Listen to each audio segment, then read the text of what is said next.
I just want to take this opportunity to, first of all, just honor God. Today's celebration is not only the joining of two lives in love, it is a celebration of God's perfect love, and also the perfect unity of the three heads, three gods in one. I want to thank my Siaosi family. Thank you for raising a man that is respectful and loving. That is the reason why I chose you. Thank you to my family. There are not enough words to say how much I love you. Or to my aunt's family, I see your faces and I see your written. And I miss you very much today. To my dad's family, thank you. You've always done what we have asked, and there are not enough words to say thank you. Thank you to all those who have made today possible. Our cooks, today is a beautiful feast, and I thank you so much for spending day, morning, and night just in the kitchen. Who am I for you to spend this much time? But I thank you from the bottom of my heart. Thank you to my family who have prepared the front table. Our mother who prepared the cake for me, thank you. Those who have prepared church, thank you. And lastly, I just want to say thank you to my parents. My dad is someone who taught me what it means to be loved by a man. And I wouldn't have found someone who loves me as much as Siaosi does, but I first saw it in my father. And I'm humbled and thankful that I have a father that loves me as much as he does. Thank you to my mom, who is always doing what I ask, and I'm very humble for her. Thank you to my siblings and their partners and their children. Last of all, thank you to Siaosi. Thank you for choosing me to be your wife today, and I hope that our journey from today onwards continues to build both our lives and our families.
katoa kai ni oku hoku eksia.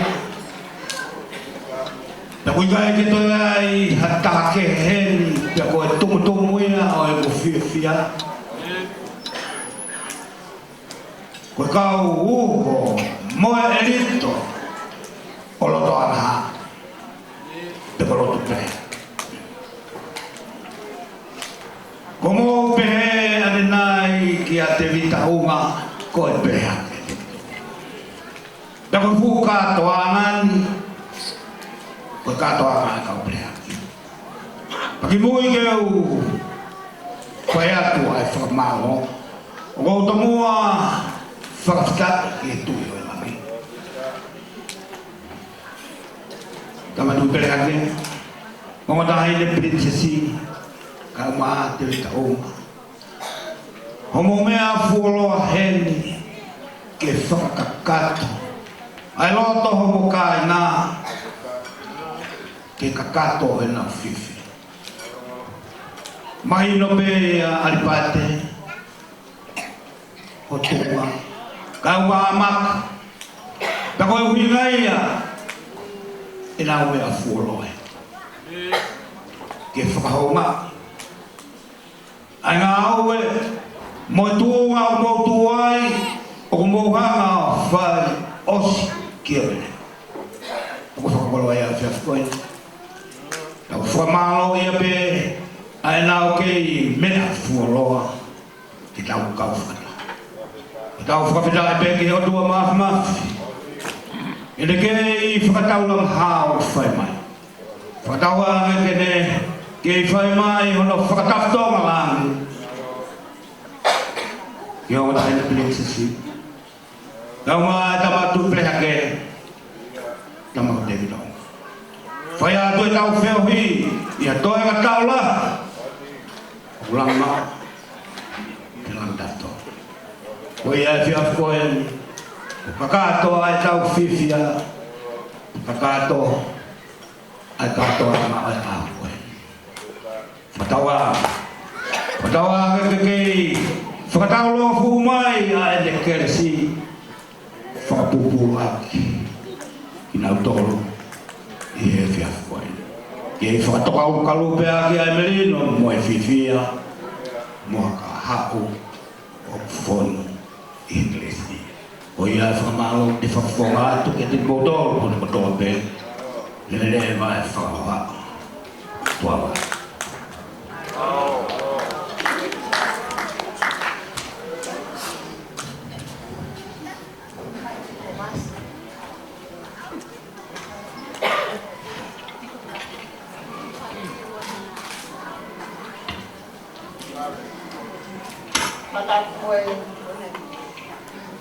Fifi o e tau tahai o tua. Patapki e lau maari e maa o li o pawhia o tau lotonga e kātoanga. Pakawhia fia e ahoni. Tupe mua te hauli ke u pūwhangat. E ngā hui whakatapu o tau hua atu. Mayango tahi ne princesi ahon. Kau maha ai tui whalewa. Please tui perhak. Kama te taonga. Maho e. Kau matapule pakau kore ke uhu whangai. Kata mo au ko se bani.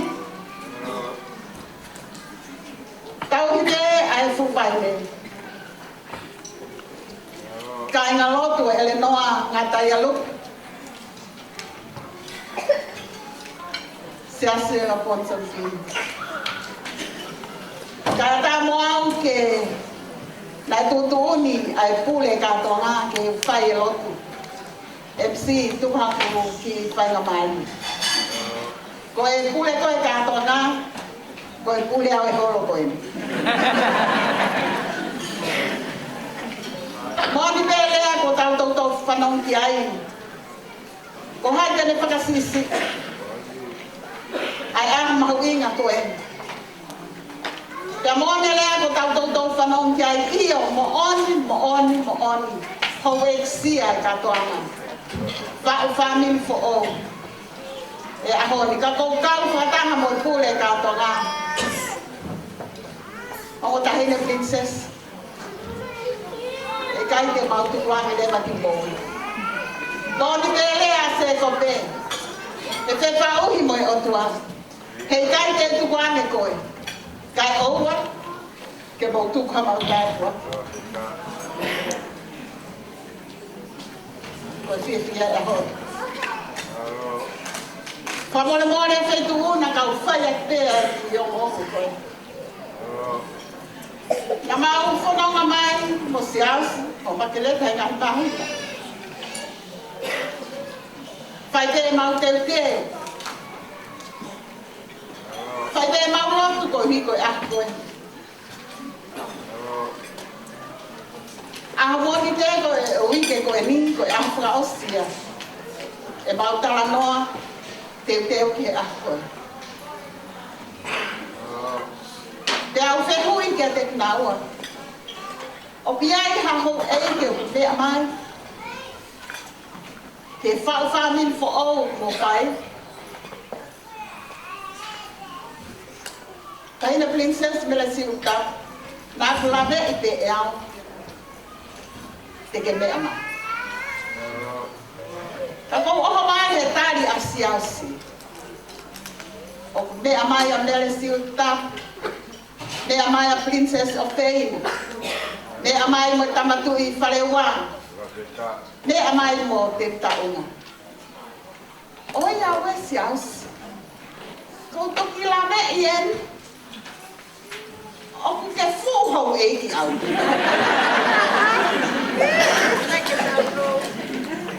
Te au whakaeke atu ki ai. Tahina princess mele si uta. Te au ilo ai. Tākou kau atu pehe hou eiti.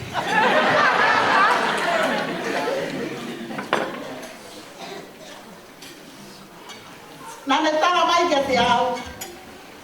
O kui ai pēne ngahi tamaie. Ko lo. Whangpo tupulo.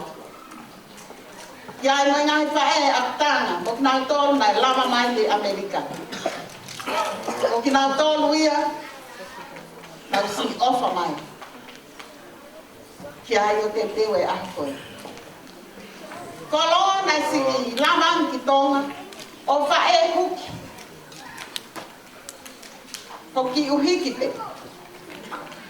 Te koia ko oho mare ai he tala noa ke Siaosi o le whakahoko mai. Tau te hana. Tō atu koe Siaosi. Hanei koe lea mai whai le hauni. Kua asi mai a loto tata. Ke hiki mari tu a koe. E a. Te ako mai ha loto tae fia mo ane MC. Te panga tau tae whasia. Tau tanga, tau tuka henge tae maulota. Ko iai Siaosi he ahoni. He pulamei ko ia ai fuho eksia mo kātoanga he ahoni. Te mahino ka te au mo tuunga. Hei kai te ke toi whai e koe hapu ia se la tuki.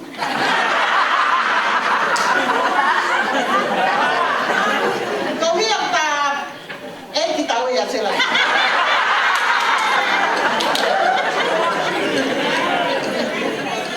Ko tu te mo wheo whai. Ko ia te ke whai e lau. Ka ne ongo ia whakatai heo tua mātima. He ang whakoloa koe. Ko kulea me tawha ake a whaikikau. Ko whakamaro lahi au kita pe whaikikau. Lama mai me koi ngā tōru. Ka mā whaikikau o mote kia i ngā tōru. Ka mā i ki liku pote. Ko wahamanga ngā te kia te knaua. Nā ku whehui kia Makeleta. O kia i ngā whaikikau e whamiri. Ia whakahoko kia tū. E tau mai e tūru koe o whaikikau koe. Kau tahu fu fia au bit. Kita lama mai ke mau kau fataha. Ia no frahoko ai mari a Makeleta mo Siaosi. Kau mo te kiai frato o framaloa. Ia popo fralau mari ko pai. Kau mo me amari koe. Siaosi mo Makeleta. Lahi ngai kolo fralau mari na tau foma ia. O a mai ia hon. Fatawane ko lau mari o tua. Ke fale i he fale fo o ko ia ko lampe ako. Moni be same. Kai langa si hopa e fale. Holo vale fale. Holo vale fale. Ya ka pawe kai le ohi e si hopa e kolo. Ko atu na abe ai kau mira. Tie pa o. Ke motari ako na. Moi popo kalau mari ako. Ko ia ko pompong. E kamata me pompong. Hoko ma rotu. O a be ke a te hiki ai me vai na mo. Pe mo mate te. E ia pe fatogia. E o ati te mo. Ko e hao anga pe ia. Maru anga pe ia. Te mo na le a tau ki fonua. Hola ke fare o baba. Hola ke si homa. Hola ke si homa. Koi maru anga pe. O ta hele princess. Tu mo ake o fafo ngai ato ele no anga ta yalo. O se to ta ka mai kai na lotu vai ne monia. Ko mau ka mo ki mau tolu he fie. Me e ho mau lotu. Yo mo me amahi a ho. E whalang langi, ai whau me fo o a Siaosi mo Makeleta. Ko hai mo nau. Ko toki hop, whatongi ai. Ko me amai. A whale lahi o osima. Whakawang mo sino. Ke whakamarumari ke feito o. Fatawang mo si hona.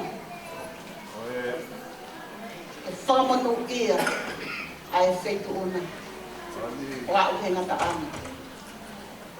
O momo. Te atu mo e whakamalo koe. Whahoko mai. Ko ke whaki mai tahine princess. Ai ngungu koto. Dai whaia e kama. O Makeleta mai Siaosi. Ko hai ki mauto. Te mahi noi ta hene princess e mau si kawan me o eiki. O tu i per fai te fia o se tuata. Ka mai kai ngalo tu. Pamalo ate off. Pamalo e fwa. O fwa hoko mai. O Konga ia o vito. Siaosi. Ai ofo ko ia. O whaatu ke o family katoa. O whaatu ke ngahi kau ngā me. Ko ngahi maheni. Ko maulawa mahi a honi ke tau kau he maalari whangkitai. Ko i whaatu family fo o.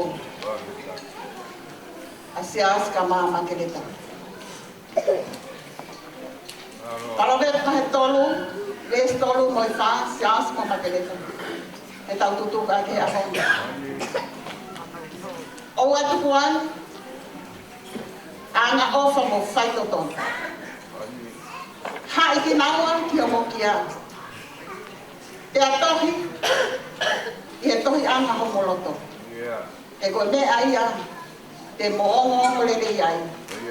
I e wafa tamai. Mo e anga, mo e laumari e maani oni. Nalo o whai, e tau lotu. Tui o taini mo i taniti. Nā mau puno watu he kamata anga o e aho whakoloko. O ku mau toi puno watu pe. I he whakao singa o e kātoanga. Whao family for all, a Siaosi ka Makeleta. Matekitonga. Whawhetai, te toi whawhetai. Tuku mange man whakafoke, langi mo e Gloria. He ua oru toko tahte. Tā puaki mai. Ai ongo tamaiki princessi. Tui wharewa. Kama te ta unga moho e. Tu kei lakalakai mo nua i te. E nau tauhi o tua. Te pehe ke maa moa homangi i whanua atonga. Whamonu ia. E ke tāpe kina. Aho nau whale. Ko e mea e kāina. Ai maheni. Ai ongo tamaiki na mau whakahoko whawhawhi fo o. Te aho. Tu ke na hola si hoa te atiko. He kokoe te ai maru anga. Kokoe te ai hau anga. Kokoe te ia ai lele anga. Ke pehe te mua hao tākua ki kinaua. Mo whakamanu i. Koe nea matanga. Kai ai hamau tutuko he ahon. Ke maru ui ai awhiona he halafononga. Aki nau toro ai kau whalau mei muli. Mei tonga. Ia pehe te ki Nusilani. Mau whamalo atu he whakahoko. Whatongia poto e ahakoe. Hange ko lotu. Ke whakahoi fua pe ko hofina. Ia koe ke leso tau e ki. Mo o whai o tua mo e pehe la maari e maari o iu. Ia te tautolu ko toa veia o na hiri. Kai whai o tangata. Amen. Whamaro atu ni Makeleta. Ko hawai o pe. Ko DJ ko muri. Ko karaki. Ko karaki haki o runga. Ke tau hima i pe kasi. Kakas wapuma.